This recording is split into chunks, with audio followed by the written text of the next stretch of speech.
Hey, what's up guys? Edison 2AM 711 cashier here, and I want to go over an all too familiar PSA return. Just got 100 cards back, and I kind of want to break these up a little bit more equally, so just do two 50 card videos. A little bit easier to process. But yeah, I'm recording this on the 20th.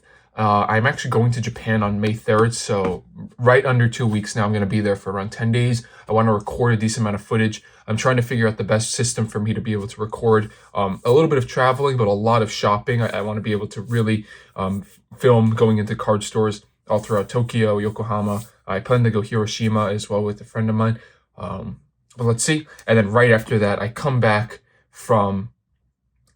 from Japan. I'll have like 3 days to chill, actually 2 days to chill in America, and then I'm going to be going out to Hartford Regionals to both compete and hopefully be able to meet Hitoshi Ariga to get some stuff signed, enter the lotteries for that. But yeah, let's go over the PSA return. So it is going to be a mix of a lot of new back and actually you see right here, One Piece. We're going to go over some One Piece cards. So this is just Espeon Deoxys. This is from the Tag Team Starter Set. So I'm pretty sure that this is just, I don't remember the exact product, but I believe it's just like a deck. Very similar to how, actually we have decks very similar to it in the US. But yeah, this is just like a deck card.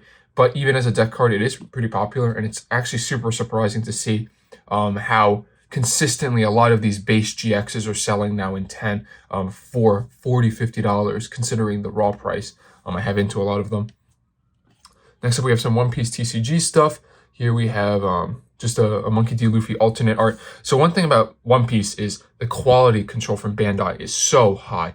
These cards are, I would say, maybe like 2 to 3 times the thickness of a Pokemon card, and they are built right. Like, they are just so clean coming out the factory. And so we just have a bunch of this stuff. This is all, so 1P. OP is just One Piece, and then 01 is the first set, which is Romance Dawn. So this is just Romance Dawn alternate arts for Luffy.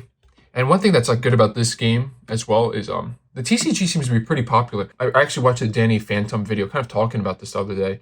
I think it had to do with Lorcana, and it was just about people are speculating that Lorcana will be super popular because of how big the IP is, you know, how popular Disney is, but they're missing like a crucial aspect of TCGs, and they have to be playable because you need both collectors and players. So the fact that One Piece is also super playable, I think is definitely a benefit.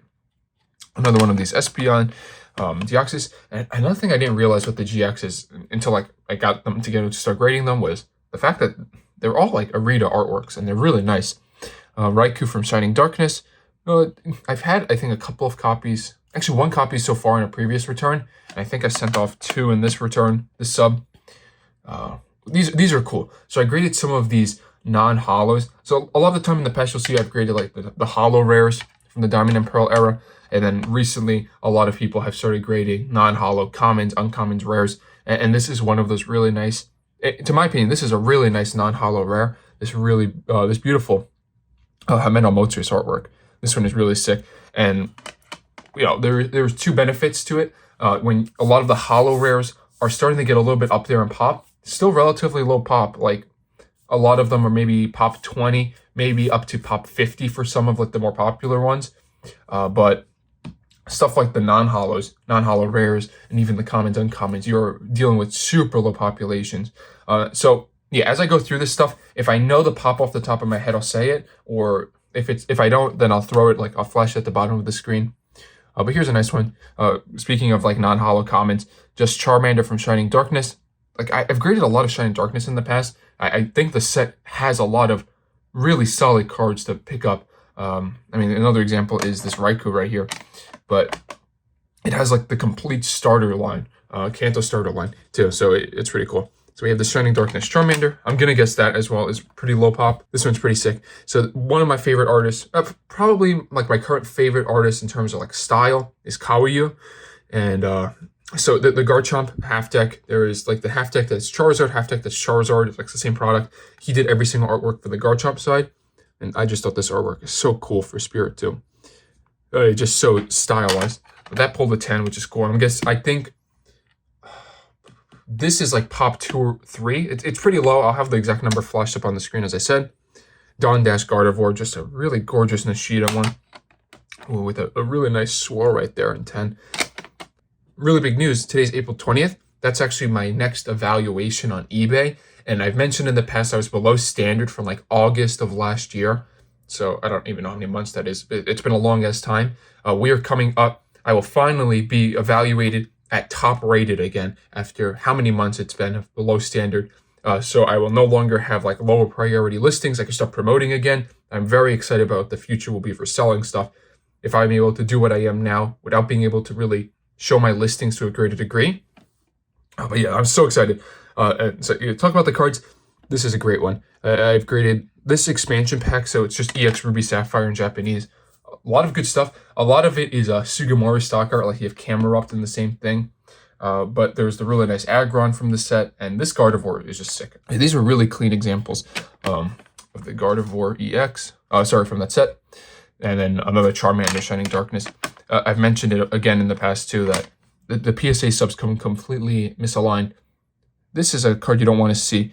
This card pretty much loses, 70% of its value if it's not in a 10.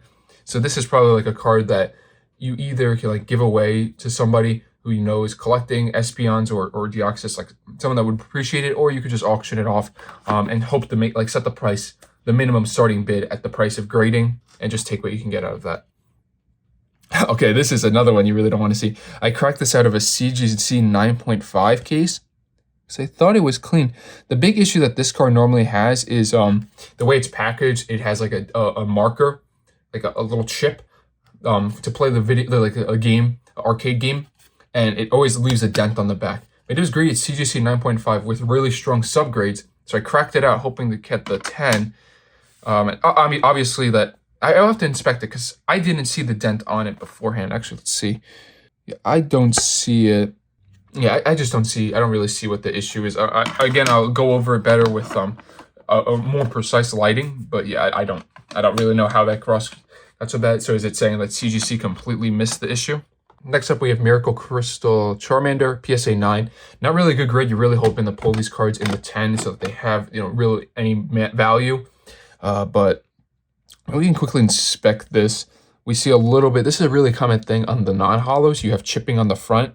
And actually, if more chipping up top. This is like the common issues you'll see in those areas.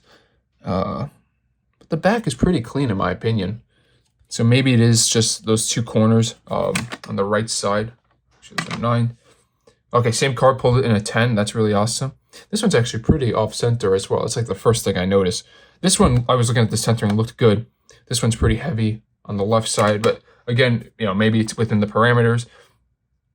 Spiritomb, another one of those Spiritombs that we saw.